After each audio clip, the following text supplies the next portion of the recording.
बच्चों, हमेशा की तरह आज भी हम ई क्लासेस के अंदर क्लास 10th का जो टॉपिक है 15 चैप्टर का जो टॉपिक है area of segment. Area of segment, तो देखो सिगमेंट क्या होता है?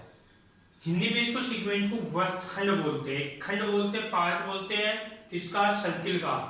तो every code of a circle divides the circle into two parts, कि एक सर्किल की कोई भी कोड है वो उसको दो भागों में बांटती है, टू पार्ट्स में डिवाइड करती है। Each of the part is called segment.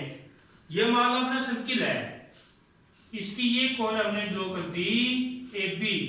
अब इसको ये दो भागों में डिवाइड कर दिया, एक पार्ट ये, एक ये। अब ये कह रहा है कि ये जो दोनों पार्ट है ये इसके सेगमेंट कहलाएंगे। हाँ, इसमें आगे देखो इसने क्या कहा है, अगर जो ग्रेटर पार्ट है वो उसका मेजर सेगमेंट कहलाएगा, ये बड़ा है तो ये क्या कहलाएगा मेजर, और ये जो छोटा है स्मॉलर पार्ट है तो ये क्या होगा माइनर सेगमेंट कहलाएगा। ये तो अपने सेगमेंट की डेफिनेशन हुई कि देख सिगमेंट कैसे बनता है कि सर्किल की कोई भी कोड अगर वो ड्रॉ करते हैं तो वो उसको टू पार्ट्स में डिवाइड करती है, और उसका जो ईच जो पार्ट होता है वो सिगमेंट कहलाता है। मेजर जो पार्ट होता है वो मेजर सिगमेंट, और स्मॉलर होता है वो माइनर सिगमेंट कहलाता है। अब देखो मान लिया कि हम इस सर्किल के अंदर हमने माना कि PQ जो कोड है इसकी ये सर्किल को टू पार्ट्स में डिवाइड कर रही है। PQ ये इसकी कोड है, इसको कितने पार्ट में, टू पार्ट्स में क्या कर रही है डिवाइड। अब ये पार्ट इसका लार्ज है और ये क्या है स्मॉल है।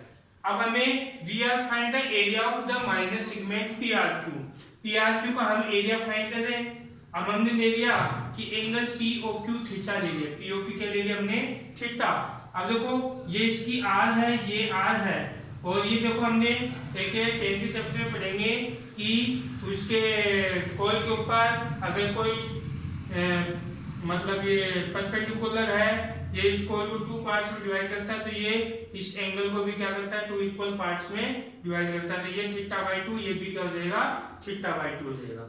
अब हमें देखो एरिया ऑफ सेक्टर OPRQ हमें फाइंड करना। देखो वो कैसे आएगा, area of segment PRQ plus area of triangle OPQ मान लो, क्या मान लो POQ, इसका दोनों का क्या है एरिया, इस ट्रायंगल का एरिया और इस सेगमेंट का एरिया, दोनों का जो टोटल सम है उसके इक्वल क्या हो जाएगा एरिया ऑफ सेक्टर हो जाएगा। अब हमें किसका फाइंड करना है सेगमेंट का, तो इसको इधर ले जाओ, लेके आओ area of segment PRQ equal, अब देखो इसको इधर लेके जो माइनस में हो जाएगा area of sector OPRQ minus area of triangle POQ। देखो इसका निकाल रहे तो इसको मैंने इधर लेके आगे मतलब माइनस में भेज दिया। अब अपना एरिया ऑफ जो सेक्टर है वो हमने कल किया था कि क्या होता है πr² θ/360 minus area of triangle 1/2 into base into height. Base क्या है यहाँ पर PQ और हाइट क्या है OR। इसका बेस क्या है PQ, हाइट क्या है OR। अब देखो इसके बाद में हम क्या करेंगे πr² θ/360 माइनस 1/2। अब ये परपेंडिकुलर इस कोड पर क्या है, ये जो परपेंडिकुलर है और ये कोड है, तो इसका मतलब इसको टू पार्ट्स में डिवाइड करेगी, तो PQ को हम क्या लिख सकते हैं, PQ को लिख दो आप 2pm, क्या लिख दो 2pm। PQ को क्या लिख दिया मैंने 2pm इंटू OM, इसमें आगे लिख दो क्योंकि ये OM परपेंडिकुलर PQ, OM क्या है PQ पर परपेंडिकुलर है। अगर 2 से 2 कट जाएगा तो क्या हो जाएगा πr² θ/360 minus PM into OM। अब हम PM और OM की वैल्यू निकाल रहे हैं, उसकी वैल्यू क्या कर रहे हैं हम फाइंड कर रहे हैं। देखो मैं इसको मिटा रहा हूं एक बार,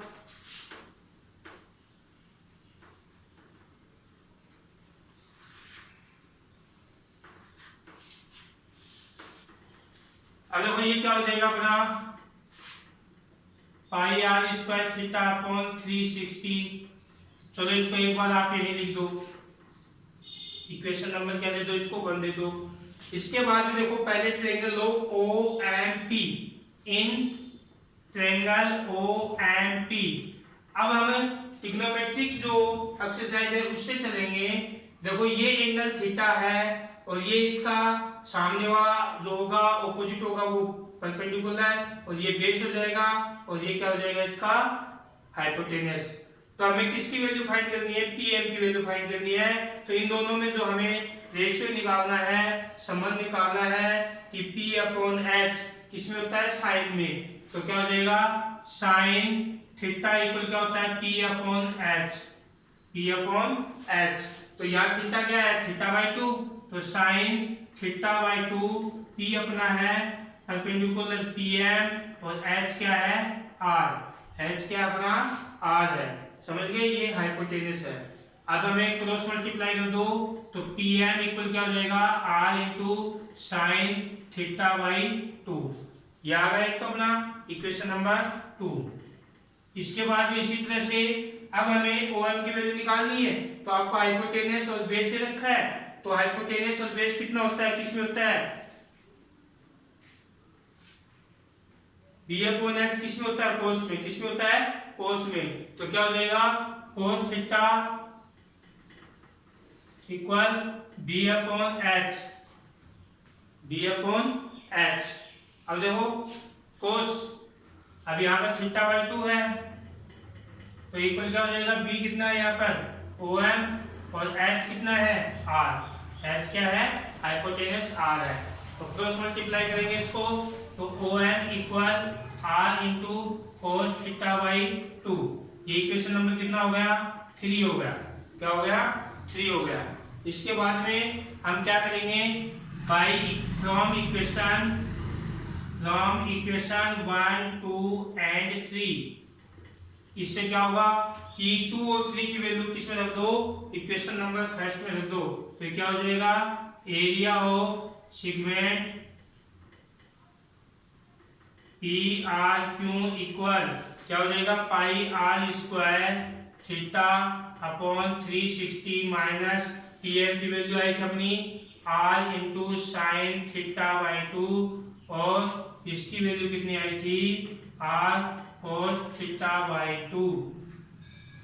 ठीक है, अब देखो इसको क्या लिख सकते हैं हम, pi R square theta upon 360 minus R square sine theta by 2 cos theta by 2। R दो बार है अपने। अब इसके बाद में आपको क्या करना है, इसके बाद में आप इसको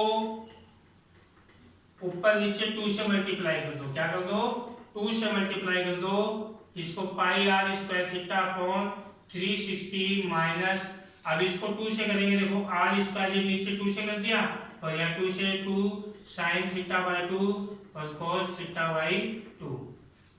अब ये यहाँ पर हो जाएगा pi R square theta upon 360 minus R square upon 2 sine theta. अब देखो ये साइन थीटा कैसे आया कि 11th-12th क्लास में आप पढ़ोगे 11th-12th में कि 2 sine theta into cos theta equal होता है साइन 2 थीटा। एक फॉर्मूला होता है कि 2 को साथ में 2, यहाँ साइन थीटा कोस थीटा होता है साइन 2 थीटा। लेकिन अपने यहाँ पर क्या है थीटा बाई 2 है, तो ये क्या हो जाएगा, अगर यहाँ पर आप रखोगे तो साइन 2 इंटू थीटा बाई 2 रखोगे तो इससे कट जाएगा, तो अपना क्या आ गया साइन थीटा आ गया। तो मैंने यहाँ पर ये बता दिया आपको एरिया ऑफ सेगमेंट कैसे फाइंड करेंगे। आपको ये फॉर्मूला आ गया pi R square theta upon 360 minus R square upon 2 sine theta. यहाँ पर एंगल ये माइनर सेगमेंट है, क्या है ये माइनर सेगमेंट का है। और अगर आपको ये फॉर्मूला ध्यान न रहे तो आप ये यहाँ तक भी कर सकते हैं, ये यहाँ तक ये फॉर्मूला भी आप काम में ले सकते हैं। अगर माइनर सेक्टर का जो एरिया हमने फाइंड किया है, अगर मेजर सेक्टर का एरिया, मेजर सेगमेंट का सॉरी माइनर सेक्टर नहीं माइनर सेगमेंट है ये। मेजर सेगमेंट का एरिया फाइंड करना है तो पूरे सर्किल का एरिया निकालकर ये माइनर का क्या कर देना, माइनस कर देना। तो माइनस करोगे तो ये मेजर सेगमेंट का एरिया आपके पास आ जाएगा। समझ में आ गई? ये मेजर सेगमेंट का एरिया फाइंड करना है तो पूरे सर्किल का एरिया निकालो, उसमें से माइनर जो अपना सेगमेंट है वो माइनस कर दो तो मेजर बच जाएगा। देखो ये अपना मान लो ये माइनर सेगमेंट है। अब ये एरिया इस पूरे सर्किल में माइनस कर देंगे, इसको मान लो हटा दिया हमने तो यही तो बचा। तो ये मेजर सेगमेंट का एरिया आपको फाइंड करना आ जाएगा। ओके, आज का अपने टॉपिक हुआ एरिया ऑफ सेगमेंट।